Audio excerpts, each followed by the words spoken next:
በአምራች ኢንዱስትሪ ልማት ኢንስቲትዩት ስር ካሉ 6 ሴንተሮች ውስጥ አንዱ ሴንተር የካይዘር ልህቀት ማዕከል። በካይዘር ልህቀት ማዕከል ደግሞ 3 ዘርፎች አሉት። አንደኛው ዘርፍ የአምራች ዘርፉን የሚደግፍ በ5 ዴስኮች የተዋቀረው ማለት ነው። በሌዘር፣ በቆዳና ቆዳ አልባሳት፣ በጨርቃጨርቅና አልባሳት፣ በኬሚካልና የኬሚካል ግብአቶች፣ በአግሮና አግሮ ፕሮሰሲንግ እንደገና ደግሞ በሜታልና ኢንጂነሪንግ ላይ ፎከስ አድርጎ የሚሰራ ነው። ሁለተኛው ሰርቪሱ ነው። ለማኒፋክቸሪንግ ቀጥታ ድጋፍ ሊያደርጉ የሚችሉ የቤዚክ ዩቲሊቲ ከኮንስትራክሽን ጋር የተያዙ ከሎጂስቲክ ጋር የተያዙ እነሱን የሚደግፍ ደግሞ ሌላ የሰርቪስ ዊንግ አለ። ሶስተኛው ሁለቱን የሚያገናኘው የኔትወርኪንግ ስታንዳርዳይዜሽን ጥራትን ማስጠበቅ ሌላው ዘርፍ ይሆናል ማለት ነው። ስለዚህ የአምራች ኢንዱስትሪ ኢሹዎቻችን በለመድነው መልኩ የሚፈቱ አይደሉም። እኛ በለመድነው ደግሞ ቴክኖሎጂ ኢንቴንሲቭ በሆኑ ወር ደግሞ ካፒታል ኢንቴንሲቭ በሆኑ የሚፈቱ ብቻ አይደሉም። ስለዚህ ሶፍት ኮምፖነንት ያስፈልጋቸዋል። ስለዚህ እሱ ላይ ሶፍት ኮምፖነንት ላይ በመስራት የሰውን ኃይሉን በተለይ ካፓሲቲ ቢልዲንግ በማድረግ ተቋማት ጥራትና ምርታማነታቸውን እንዲያሳድጉ ማድረግ ነው። ይሄ በስልጠና በኮንሰልቴሽን የሚደገፍ ይሆናል ማለት ነው። አይ ቲንክ ያን ታሳቢ ተደርጎ ነው እየተሰራ ያለው። ለዚህ ደግሞ የተቀመጡ የራሱ የሆኑ ኬፒአይዎች አሉት፣ መመዘኛ አሉት። ከነዚህ መመዘኛዎች አንዱ የምርታማነትን በምን ያህል ጨመረ የሚለው ነው። ይሄ ደግሞ ቀጥታ ከአምራቹ ጋር ግንኙነት ያለው ነው። ሁለተኛው ደግሞ ጥራት በምን ያህል ጨመረ። ምርታማነት ስንል ሶስቱንም ማለት ነው። የሰው ኃይሉን፣ ማቴሪያሉን፣ ማሽን ማለት ሶስቱንም ያማከለ ማለት ነው። ጥራት ሲባል ሌላው ነው።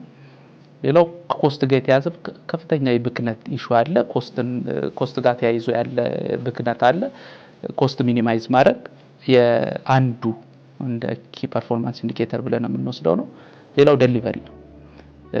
የኛ ተቋማት ኦን ታይም ዴሊቨሪን እንደ ቅንጦት የሚያዩበት ነው። ስለዚህ ኦን ታይም ዴሊቨር ማድረግ የአፕካሚንግ ኢንዱስትሪው የሚፈልገው ነው። ስለዚህ በዛ መልኩ ራሳቸው እንዲያዘጋጁ ማድረግ እንደ አንድ ኬፒአይ አድርጎ የሚሰራበት ነው።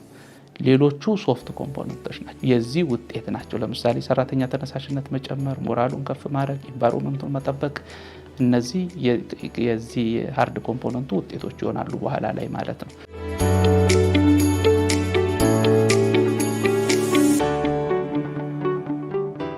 የአምናውን ብቻ ብነግርሽ እንኳን በማኒፋክቸሪንግ ዘርፉ ብቻ ወይም ደግሞ በአምራች ዘርፉ ብቻ 71 ኢንዱስትሪዎች ናቸው የተደገፉት። 71 ተቋማት ናቸው።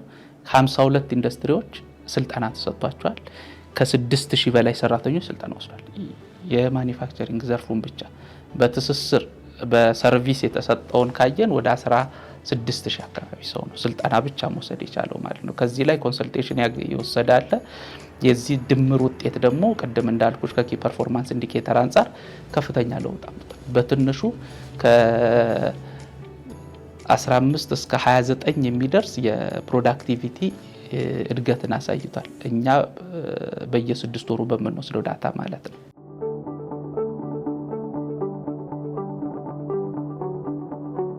ካይዘር ልህቀት ማዕከል አፍሪካ ውስጥ ካሉ 4 ዴዚግኔትድ የሚባሉ ኤክሰለንስ ሴንተሮች አንዱ ነው።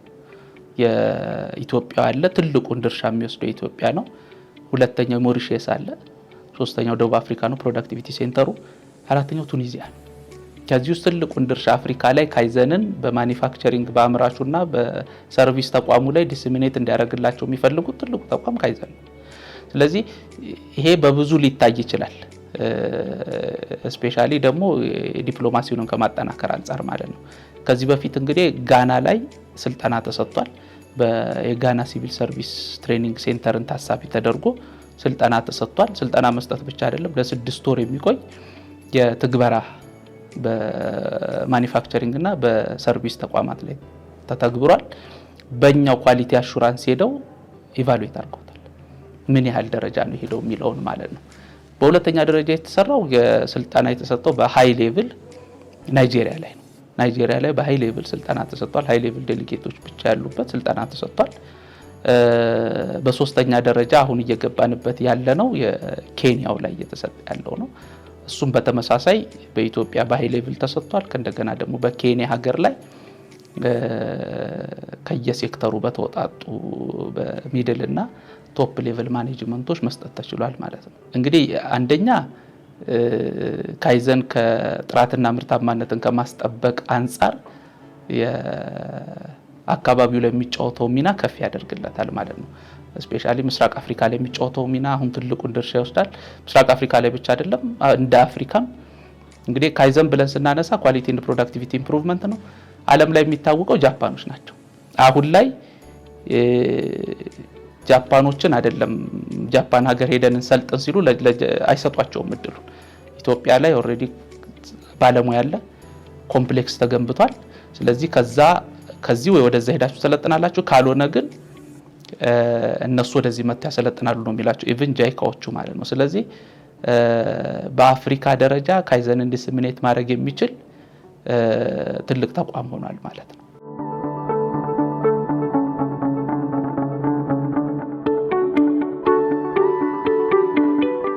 እንግዲህ ቅድም እንዳልኩሽ የካይዘን ልህቀት ማዕከል ትልቁ ስራው የሶፍት ኮምፖነንቱን ካፓሲቲ ቢልዲንግ ስራ መስራት ነው። በአምራች ሴክተሩ ላይ ይሄ ሶፍት ኮምፖነንት ስንል ግን ሶፍት ኮምፖነንቱን ብቻ ይዞ ይሄዳል ማለት አይደለም። የጥራትና ምርታማነት በሶፍት ኮምፖነንት ብቻ አይመጣም።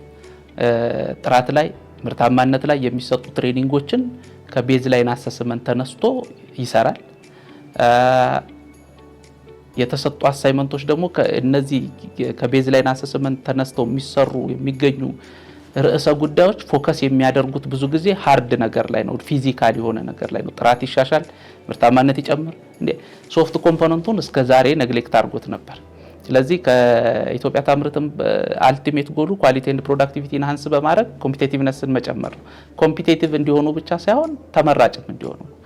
ተወዳዳሪ መሆን አንድ ኢሹ ነው፣ ተመራጭ እንዲሆኑ ማድረግ ደግሞ ከጥራት ጋር የሚያያዝ ኢሹ አለው ማለት ነው። ስለዚህ የኢንዱስትሪው ሊደርሺፕ ፕላስ እነዚህ ከኳሊቲ ፕሮዳክቲቪቲ ዴሊቨሪ ጋር ተያይዞ ያሉ ኢሹዎችን አዲስ ከማድረግ አንጻር ትልቁን ድርሻ እየተወጣ ነው። እንደ ሀገርም እውነት ለማውራት ከካይዘን ልህቀት ማዕከል ውጪ የጥራትና ምርታማነትን ሰብስቦ የሚሰራ ተቋም የለን።